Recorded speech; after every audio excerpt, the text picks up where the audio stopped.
desde la pausa, ganador de San Juan Escribe, que escribió un libro denominado Delito de Acción. Pero acción, una palabra que está tachada. Le vamos a preguntar también por qué y cómo es o de no acción. ¿Cómo es que fue llevando todo este trabajo para que después, se materialice en el libro finalmente? Bienvenido, muy buenos días. Muy buenos días a ustedes, muy buenos días a la audiencia. Honestamente, un honor estar invitado a este espacio y un poco comentarles sobre lo que amo hacer, que es escribir, y particularmente sobre derecho. La verdad, está bueno y gracias por venir. ¿Por qué doble acción, delito de acción, y por qué tachada acción? Arrancamos por ahí. Bueno, mi trabajo habla un poco sobre la apología del delito, que es el delito en el cual enaltecemos a un delito específico o a alguien que se condenó por el delito. Hablo de delito de acción tachado, ¿por qué? Porque la apología del delito no es un delito de acción, es un delito de que solamente se consuma con el mero hecho de hablar de lo mismo, ¿no? Claro. Si yo dijera algo, acá precisamente la prensa es un muy buen espacio para debatir sobre ese tipo de delitos, directamente se me condena por la amenaza, digamos, no es un delito de acción propiamente dicho. Uh-huh. Pero como yo hablo sobre el cinematógrafo, sobre el cine y cómo se utilizaba la apología del delito como herramienta para censurar el cine, hablo de acción como la última palabra que se dice antes de filmar una película. Claro. Entonces, hace un doble juego con eso el título. ¿Y cómo es esa investigación, ese trabajo que has hecho y has presentado el libro? Bueno, yo fui becario CICICA durante el año 2021, acá de la universidad, soy abogado recibido acá también de la Facultad de Ciencias Sociales, y en el periodo de 2021-2022, yo estuve trabajando específicamente sobre esta forma de censura indirecta. Lo que se hacía era a los directores de películas o a los guionistas que se hacían películas que no querían que se conocieran las tramas o que no querían que trabajaran ciertos tópicos, se los amenazaba con el artículo del Código Penal 214, que es la apología del delito, y se le decía, si vos haces esta película o vos haces este guión, te vamos a meter preso. Entonces, ¿qué hacían los directores? Bueno, algunos no hacían las películas, otros se comían intertextos, tipo como eran películas sonoras, pero tenían los intertextos de las películas mudas y decían, esta película no hace referencia a ningún hecho que haya ocurrido en la realidad actual, o directamente castigaban a los protagonistas en la misma trama. Hay mucho de eso. Yo en el libro lo que hago es recopilar la representación de los delitos dentro del cine argentino, desde que se incorpora la figura de apología del delito, que es en 1916 con la Ley de Defensa Social, hasta 1955, que no es solamente por el derrocamiento de Perón, sino también por todos los efectos sociales que tiene ese evento. Era un corte temporal que establecimos básicamente para poder hacer ese estudio. Uh-huh. Eso lo estudié, como digo, 2021-2022, y actualmente soy becario de CONICET, sigo estudiando lo que sigue después, ¿no? Obvio. Estoy estudiando del 55 al 76, antes del proceso de organización nacional, y después del terrorismo de Estado, el cine de postdictadura, digamos, del 83 al 89, que vemos los últimos coletazos de esta etapa tan trágica de nuestra historia. Qué interesante que es esta visión que le has dado al cine, primero que nada, ¿no? Es muy interesante porque de ahí surgen también las acciones de esta película, no tienen nada que ver con la realidad, y toda esa historia surgen de ahí, calculo, ¿no? Sí, eso es precisamente de una película que hablan sobre, es una película sobre Rasputín. Termina siendo si no me confundo, la Metro-Goldwyn-Mayer hace una película en la que representa a la relación que tenía Rasputín con los Romanov, hace una representación de una supuesta infidelidad que había tenido una de las Romanov con Rasputín. El esposo, en ese entonces, de esa cosa, los denuncia porque además la película se había vendido como esto está basado y todo es real, ¿no? Claro. Los denuncia y gana el juicio, y la Metro le tiene que pagar un montón de plata. Entonces, a partir de ahí se coloca este intertexto que dice los hechos son cualquier semejanza con la realidad es pura coincidencia. Claro. También, más allá de eso, incluso películas como Suburbio de Murúa o directamente, o Fuera de la Ley, o Con el dedo en el gatillo, directamente hablan de estas historias, hablan de una Argentina que ya no lo es tal.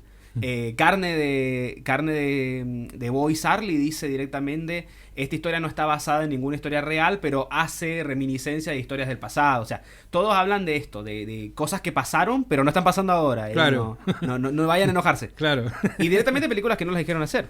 Las aguas bajan turbias, que ahora sobre los problemas de los yerbatales, o directamente ni siquiera las pudieron estrenar. Porque bueno... ¿Cuánto utilizaron esto para no mostrar ciertas realidades también? Sí, digo, se escudaron en esto algunos sectores de la sociedad para que el cine no muestre, bueno, realidades como los yerbatales, por ejemplo. Sí. ¿no? Era claro que existían factores de poder que no querían ciertas representaciones, ¿no? Yo hablo de varios en ese estudio. Lo que trabajo, por ejemplo, uno es la iglesia, con las representaciones de promoción de la salud moral, ¿no? Acá teníamos la dirección de moralidad del espectáculo, la calificación moral de películas desaconsejable, que daban modos de vida incorrectos, ¿no?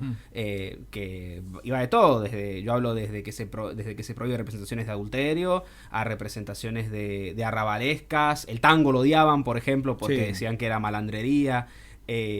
Después tenemos otro factor de poder, digamos, los poderes de turno, digamos, el conservadurismo, que promueve precisamente la ley de defensa social o de residencia para prohibir el pensamiento sindical, escudándose, ¿no?, en la teoría del anarquismo, ¿no? El anarquismo como el peligro social, pero sí, proscripción de esto. Y bueno, y después vamos viéndolo, en el futuro arman una megacategoría que llamaríamos anarcopero-comunismo. Todo junto. Anarcopero-comunismo.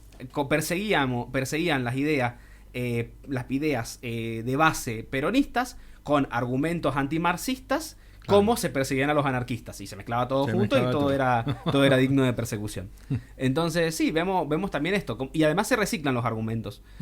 Hace unas semanas hubo un caso en que supuestamente, que terminó siendo toda una fake news, de una proyección de una película en una escuela, que José Cepaz, que salieron a desmentirlo.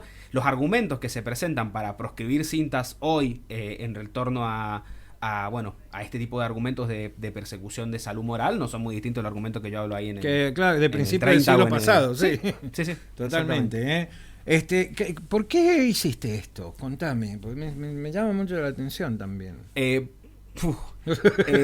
Porque honestamente sentí que era un área de vacancia. Sentí que el derecho del arte, como hablo yo, es un área de vacancia, es un área que está poco explorada, pero que a la vez sirve mucho. O sea, el cine es una muy buena fotocopia de la realidad del momento. Tal cual. Tanto lo que proyecta como lo que no proyecta, los oscuros como los claros, ¿no?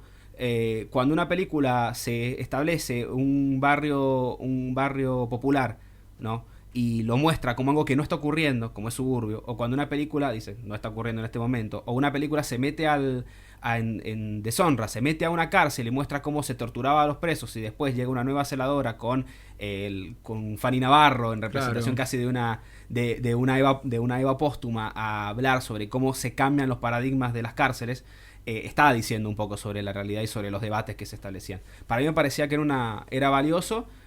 Cuento con el que está en los agradecimientos del doctor Gerardo Tripolone, que fue el que incentivó la idea de estudiar el cine a través del derecho. Y bueno, termina siendo un equipo muy interdisciplinario el que tenemos, porque trabajamos con gente de artes visuales, de comunicación, de abogacía, y termina siendo un debate muy interesante, porque bueno, son debates muy valiosos los que se Tal forman. cual. Interesante. Aparte de todas estas áreas, ¿quiénes son las personas que te acompañan en esto? ¿Quién está trabajando con vos? Bueno, en este momento estoy trabajando en un proyecto que está a cargo del doctor Gerardo Tripolone y la licenciada Isabela Rostagno, que uno es doctor en Derechos y Ciencias Sociales, abogado, y Isabel es licenciada en Artes Visuales. Y dentro del equipo hay gente como Cristina Posleman, que viene del ámbito de la filosofía, Carla Grossman, Lucia Altamirano, que viene del ámbito del derecho, igual que yo, igual que otra gente, estudiantes de abogacía, estudiantes de ciencias políticas. Hay mucha gente muy variada, y eso hace que los trabajos que estamos realizando, las publicaciones y lo que se está presentando, tienen un enfoque muy interdisciplinar. Ahora estuvimos en INRECO y era muy interesante porque al mismo tiempo yo hablaba sobre la proscripción de las cintas por parte de la calificación moral de la Acción Católica. Carla hablaba sobre la obra de los hornos, Gerardo hablaba sobre el cine perseguido prohibido por la representación de la guerra. O sea, termina siendo muchos enfoques que tienen que ver todos con, este gran paradigma del cine, Estado y Constitución, se llama el proyecto. Este trabajo entonces no está acabado. Bueno, si bien hay una publicación, hay un libro, hay un trabajo que comenzó y terminó, pero se pueden abordar otras aristas. Sí, o sea, mínimo, por lo menos por los próximos tiempos, vamos a seguirlo trabajando. La idea, ahora hemos hecho un recorte, bueno, a título personal, yo he hecho un recorte de 12 películas, como digo, de pre y post dictadura hablo yo, para hacer un estudio, lo que es el proceso de organización nacional, me hace un estudio particular específico, porque además, más allá del desastre que fue, implica un estudio particular, porque implica una persecución activa de investigación, de inteligencia, de carpetas en la Dirección de Investigaciones de la Provincia de Buenos Aires, con nombre y apellido de artistas, y en qué películas salían y dónde frecuentaban, y directamente vos ibas a ver películas y terminabas en una lista negra. O sea, si vos te veían viendo muchas películas de índole, hablan de películas disolventes o subversivas, terminabas en una lista si vos formabas parte de esas proyecciones, terminabas en una lista si formabas como actor. Hay directores, cineastas y guionistas desaparecidos. Entonces también es un periodo que también merece un estudio, y la actualidad también sigue siendo, bueno, hoy en día la censura la da el mercado. Podríamos debatirnos eternamente sobre cuál son las películas que se promocionan, qué discursos se promocionan a través de esas películas, y bueno, quiénes conquistaron el mundo a nivel cultural, tanto que hablamos ahora de batallas culturales. Claro, justamente sigue siendo la misma regulación o control que están ejerciendo sobre el cine en este caso. Sí, lo que pasa es que ahora se lo designamos a los privados, lo hacen las plataformas. Claro. O sea, cuando yo entro a Netflix sabe que quiero ver, o bueno, dice saber lo que yo quiero ver. Lo mismo con todo el resto de cuestiones. No me va a recomendar una película del 50, salvo que yo esté viendo activamente películas del 50. A mí sí me recomienda Casablanca, pero pero al común denominador de la gente recomienda determinado contenido que responde a tus intereses y que responde a un algoritmo. Sí, tal cual. Como ocurre en todo. Exacto. Sí, como todo. Somos prácticamente un algoritmo. Sí. Sí, Lucía. Sí, no, pensaba en estas plataformas. Este libro que bueno, del cual has trabajado y ha sido premiado, ¿ha sido situado solamente en la Argentina o también hay algunas aristas o hay algún paralelismo quizás con algún tiempo en otros países? Yo hablo un poco sobre lo que es el código Hayes, ahí comparándolo con un código que se intentó implementar que se llama código Siri. No se implementa, se queda en un cajón, pero de la Municipalidad de la Ciudad de Buenos Aires, pero sí hago algunos paralelismos con la evolución. Lo que pasa es que Argentina va a destiempo en realidad.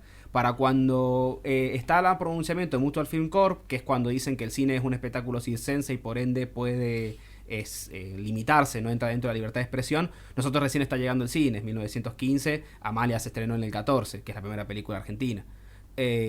Para el futuro, para cuando nosotros tenemos el código Hayes se deroga mucho antes, que acá se empiezan a liberar un poco las ataduras que tenía el cine local.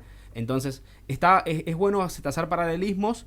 Son más claros tal vez con el resto de Latinoamérica, y hay estudios muy valiosos sobre ese tema que yo cito, pero que no hemos profundizado, que tal vez podrían profundizarse en otro momento. ¿Este libro dónde se puede encontrar? Por ahora va a estar disponible de manera digital en la plataforma de la Cámara de Diputados, y físicamente todavía no tenemos suficientes, pero la idea es que se impriman dentro del fondo editorial de la Cámara de Diputados, así que bueno, esperemos que se siga imprimiendo ese tipo de material y se pueda distribuir. Sí, porque hay gente acá que ya está pidiendo eso. ¿De dónde pueden conseguir el libro? Es que es muy interesante, como decías vos, es una faceta de las leyes y del cine que todo el mundo por ahí hasta podemos sospechar o podemos conocer algunos datos de censura, ¿no? O de intentos de censura por caso puntual, lo dijiste vos, la dictadura militar fue lo más. La última dictadura militar por lo menos es el dato. Pero nadie había presentado una investigación de este tipo, ¿no? Y creo que está muy bueno, sobre todo para mostrar, como siempre decimos, ¿por qué miramos para atrás? Sí, para mostrar los paralelismos que hay con lo que pasó y con lo que está pasando por ahí. Es lo mismo lo que pasó allá y sigue pasando ahora. Están manejando las mismas técnicas en algunos grupos contra otros. Un poco conocer eso también. Y la postulación de artistas buenos y malos, de los artistas que representan ideas o que están ideologizados. Yo me daba risa porque cuando yo entro a ser becario debatía sobre la necesidad de justificar mi beca, y hoy en día digo que es más actual que nunca.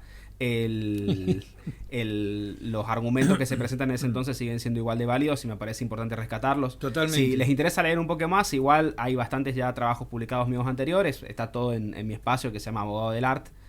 Abogadodel.art bien. En todos lados, así que también ahí está un poco también los avances anteriores de la beca y bueno, ahí hablo un poco. ¿Esa es una página de internet? Sí, en abogadodel.art, que es la página, ahí va a estar todo mi material. Buenísimo. Está el proyecto que hago acá en conjunto con el Instituto de Expresión Visual de Enseñanza del Derecho a través del Cine que se llama TEMIS. Y está todo el material ahí también. Y bueno, también está el material de promoción de derechos de autor que hemos estado realizando también desde el espacio. Me interesa eso, pero bueno, no sé si vamos a tener tiempo ahora de poder hablar con Germán de este tema. Porque me interesa que la gente te conozca, que vea esa... un personaje, la verdad, bastante interesante en vos, Germán querido.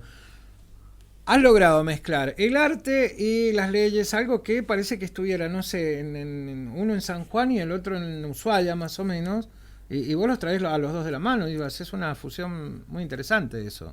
La presentás muy bien, por cierto. Gracias.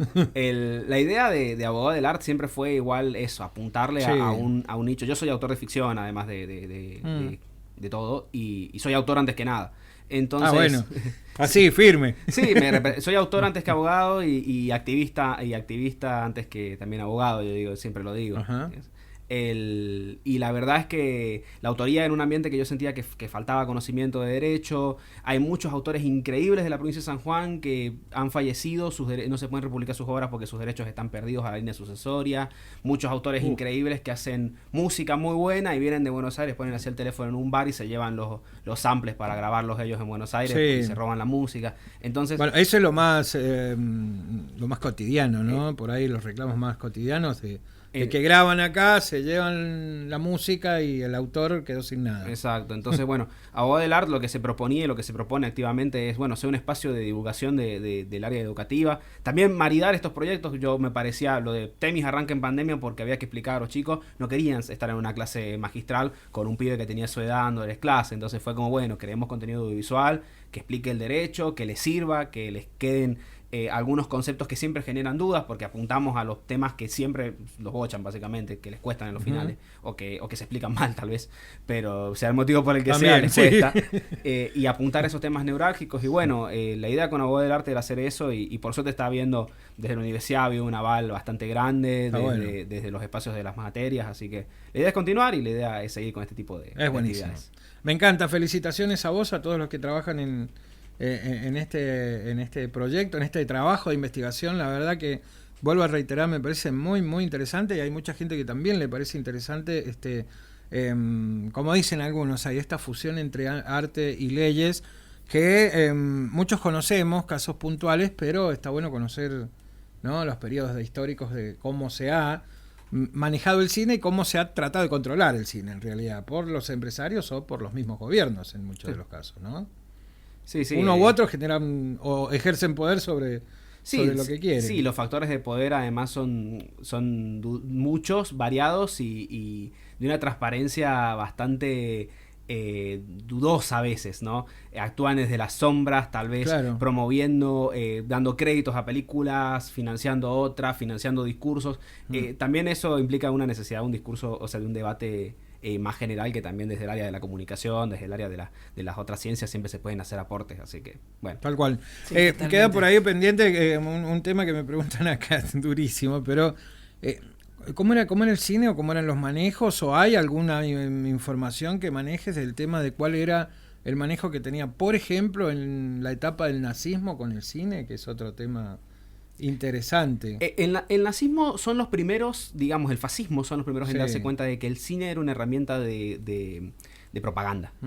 Si uno ve las películas de René Reistaff, ¿no?, que hace de Olimpia, o ve ese tipo de películas, ellos se dieron cuenta de que si ellos le ponían plata al cine, iban a poder vender esta imagen de la Alemania pujante y creciente después de el desastre que fue la República de Weimar, ¿no? Esa era la idea. Y ese mismo discurso, tipo esa misma promoción de un Estado pujante y poderoso a través del cine, lo van a terminar copiando el resto de estados no Claro. fascistas a la larga. Y no me refiero solo a sucesos argentinos, ¿no? Y Tal los cual, no, noticiarios a todos. locales, sino hasta el mismo la misma bandera estadounidense en cada película y demás, sí. como deducción de impuestos, ¿no? Que eso es un mito urbano, agrego. ¿Sí? Yo mucho tiempo creí que era verdad, pero termina siendo un mito urbano. La deducción de impuestos es por la filmación en estados particulares que necesitan promoción de su turismo. Por ejemplo, Georgia. Pero sí pasa esto, ¿no? De eso, aprovechaban ese discurso. Después del otro lado se plantea el contradiscurso de manera brillante. Chaplin con su Gran Dictador, prohibido en Argentina, agrego, prohibido en Argentina, la gente se cruzaba a Montevideo a verla, porque la prohíben acá por una petición de la embajada de Alemania en Argentina, que como nosotros éramos neutrales, no se podían proyectar películas ni en contra de Confesiones de una espía nazi, también se prohíbe. Todas las películas que fueran en contra del nazismo eran prohibidas por repetición. ¿Neutrales o neutrales posta en la... Bueno, Gerardo tiene un libro o... hermoso que se llama Vae Neutris, hay de los neutrales, y responde precisamente esa pregunta. Le recomendaría que lo inviten a él, pero no, o sea, neutrales. La neutralidad no existe.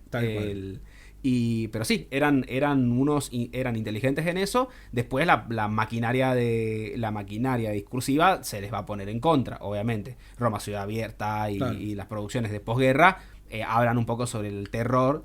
Y después, incluso hoy en día, cuestiones como producciones brillantes como La Lista de Schindler, que muestran un terror mucho más humano. Entonces vamos viendo el cambio de la imagen. Sí. Pero sí, se usaba y se usa. Y se sigue usando, claro, tal cual. Germán, querido, un placer, ¿no? Queda derechos de autor pendiente para la próxima clase, si usted quiere. Si puede, tiene tiempo, obviamente. Por supuesto, será un gusto. Será un tema muy interesante para abordar desde diferentes ángulos también. Será un gusto, estoy más que placentero de venir, así que estoy más que encantado de venir. Felicitaciones por el trabajo y bueno, obviamente que siga la segunda parte, ¿no? A pleno. Por supuesto. Más allá de que vienen de épocas duras, pero que sigan trabajando a pleno. La idea es seguir publicando, por lo menos seguir sacando material, así que habrá novedades. Van a pasar cosas. Totalmente. Y ojalá que este concurso siga, se mantenga. Digo, para aquellas personas que no tienen dinero para poder publicar sus escritos, ya sea escrito académico o ya sea algún escrito de alguna novela o de alguna poesía que hayan escrito, digo, no tienen ese dinero como para poder solventar los gastos de una publicación. Por eso lo decimos. Ojalá que este concurso todavía continúe. San Juan Escribe. Sí, ojalá que sí, porque bueno, la cultura no es un gasto, es una inversión. Me parece que es importante saber eso y me parece que es importante ser conscientes de que existe un derecho a la cultura garantizado y que debemos promocionar siempre eso. Seguro. Muchas gracias. A ustedes. Bueno, con nosotros Germán Rodríguez, él es el ganador de San Juan Escribe, nos contó la experiencia de participar en este concurso de una obra que él publicó, bueno, que afortunadamente, bueno, porque ganó es que Seguro. Lo pudo materializar, concretar. Delito de acción, la apología del delito a través del lente del cinematógrafo. Bueno, atrapa, Germán.